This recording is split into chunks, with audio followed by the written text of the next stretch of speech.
Welcome back, my friends. I'm Jarek120, your host, and I'm going to teach you the Mercury card fold. It's beneficial with moves like routines like the ambitious card, where a folded up card can basically wind up in your mouth, in your shoe, in a paper clip, anywhere where a folded up card could just like appear in an impossible fashion.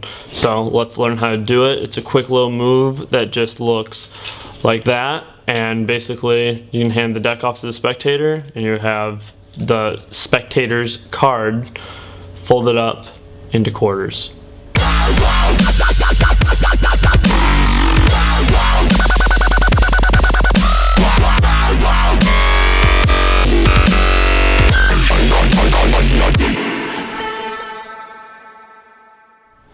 Now, much like the top change in 2-card money, I get a lot of shit about how bad I am at the top change and how I need to learn it. But that move is not intended to be hidden, just much like the pass. The pass isn't supposed to be invisible. It's supposed to be your storytelling. Get them to look away from the deck when you do moves like the top change, etc., etc. The Mercury card fold is in the same fashion. It's a very fast move, but you need to be talking and being the entertainer, being the magician, being the storyteller that you are, to be able to comfortably pull this move off. So let me get into how we're going to go about doing it. First, I want you to just get like somewhat of a small crimp in your cards. It's going to make it a lot easier to bend the cards the way that you need to. The Mercury card fold is always done with the top card being the spectator's card. So with my left hand, I will write my signature on here, and we will play as if this is our ambitious card or whatever it may be. So the way you're going to do this is hold the card in biddle grip, but with your right hand. Follow along with me, or mirror me, depending if you want to do the fold with your right hand. But this is what you're going to do it. I usually tend to hold it in a modified biddle grip with 3 hands or 3 fingers versus just the standard 2. And what you're going to do is put your thumb down right in the middle, a little further than you normally would, because the thumb's going to be the fulcrum point for folding the card into fourths.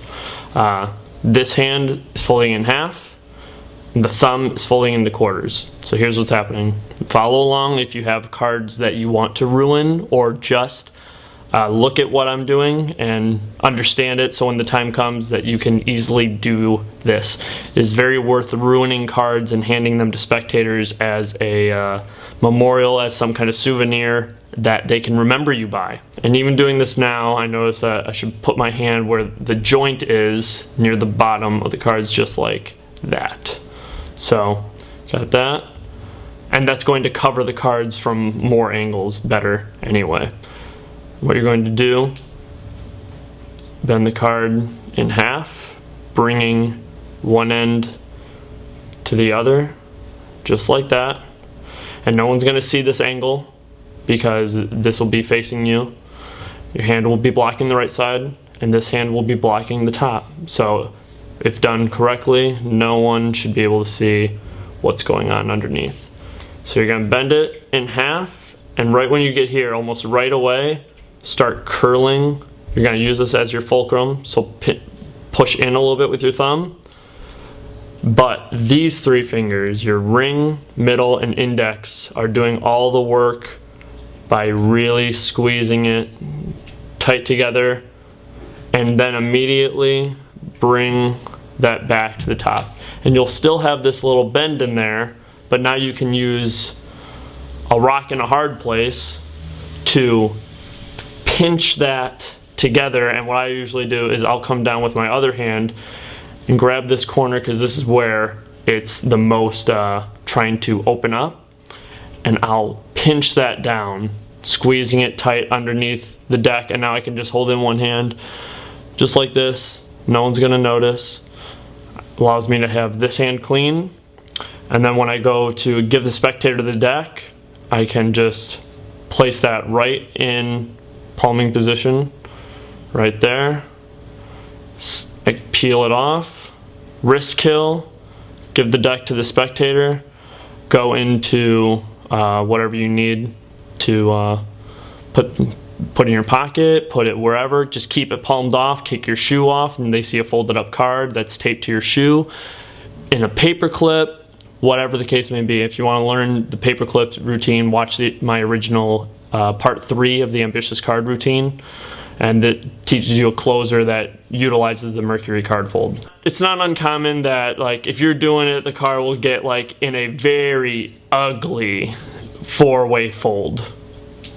It's not uncommon, and that's a huge exaggeration, but almost never will you see the card itself, the pip. But don't worry about that.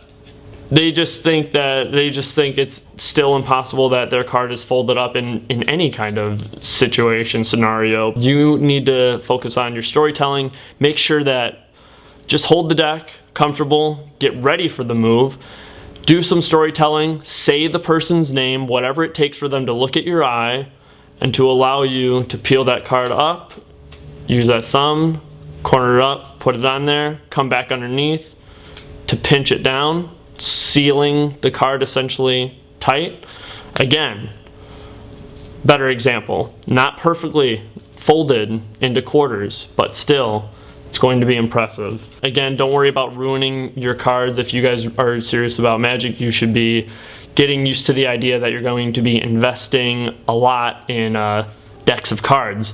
So get used to the idea of ruining them just for the sake of being able to reveal a spectator's card folded up, or tearing and restoring cards, stuff of this nature. Thanks you guys for subscribing. I know you will enjoy the channel if you will subscribe if you haven't already. It's the tricks with the signed cards that are going to get you the biggest investment for your return, because you give someone a spectator, or you don't know who's who, a card with their name on it, torn and restored, whatever the case may be, and they'll remember that. They'll have a souvenir to hold on to for the rest of their lives, and they'll have a story to give with it, versus, oh, I saw this magician, he did this crazy thing, I don't know what it was. But if they have a signed card, they're going to remember that, and that's a reputation maker. So get used to the idea of giving away cards that are significant to your spectators.